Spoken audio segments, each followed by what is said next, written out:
Chamber Member Feature is brought to you by Northcape Design and Build, a world-class design build partner committed to enhancing our local community. Now, Ashlee Rowley. And we're here with our Chamber Member Feature, Mike from the kitchen in Andover. Hi, Mike. Hi, how are you? Hanging in there as best we all can, right? Tell us a little bit about the kitchen. The kitchen, it actually started off as just a little place to do catering out of the back door. But we bought a house, a little farm down the road, 4 minutes down the road, and I owned another kitchen concept like this in Portsmouth, right, in the seacoast. And you know, we were doing catering out of here, and then I realized there wasn't a whole lot in this area for food choices. So I thought, why not do a little mini version of our restaurant in Portsmouth? And we opened up December of 2018. And it's been going great since. The rest is history, right? You cater a lot to the Proctor families and the Proctor kids, right?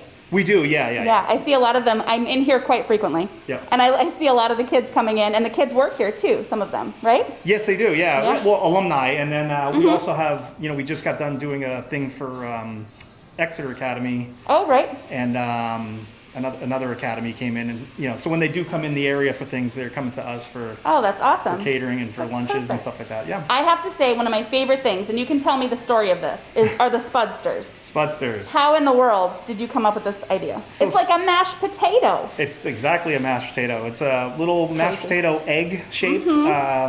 We just wanted, what our concept is, even behind catering and the restaurant, is to just do things differently. Yeah. You know, you should be able to come here and get something you wouldn't easily make at home, because obviously then you would just save money and stay home. Right. So even the French fries, you know, we now have regular French fries, but at the time Spudsters were here, that was our French fries. So it's basically just a mashed potato ball tossed in a potato starch and then just fried till it's crispy on the outside and soft on the inside, and then you have your choice of I think 6 different seasonings and 7 different dips to dip them in. I mean, dangerous. Yeah, they are very, good. very dangerous. But they're gluten-free, so they're not too bad. So how has this past year kind of gone for you? I know you guys added a drive-through window, which was fantastic. Yeah.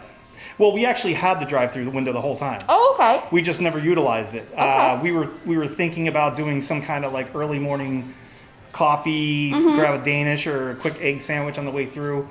But we kind of abandoned that when lunch took off and catering was busy, and there's not a whole lot of chef help in the area. So we were kind of limited. We're still limited with hours with that. And so, yeah, but then when this hit, we opened up that drive-through. We went online and we set up online ordering. So you could order online, you could pay online, and you stand in no lines. You just go through the drive-through and take off, and people still prefer it, you know, even though the cases are, well, they're kind of going up and down, but people just see it as a safe haven. So that window saved us during the pandemic, for sure. I would say for sure. I mean, it's great for me. Like, I love coming straight from work, and I come over here, it takes me 10 minutes, grab what I need, and then head right out. It's super simple.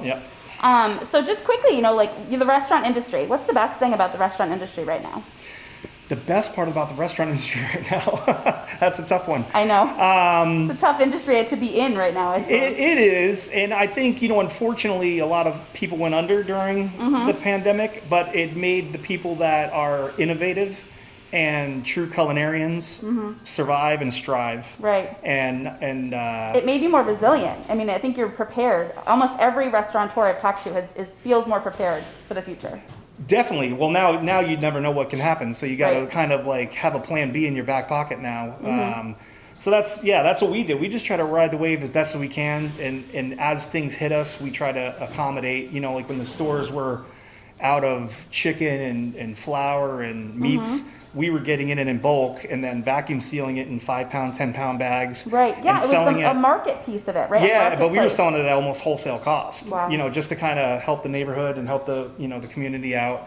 And it came back in return. I mean, we have a really awesome community in this area that appreciate what we do, and that's worth the money. Right, and that's why you do it, right? Yeah. That's Definitely why you do it, to reach out. Yeah.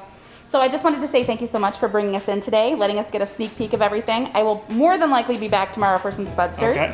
And thanks, Mike, so much for everything. Thank you. And then thank you so much. Make sure you tune in next week for our next Lake Sunapee Region Chamber member feature. You'll find many tasty surprises at the kitchen, and another surprise is that they'll be moving their operations to Warner into the old Foothills restaurant facility.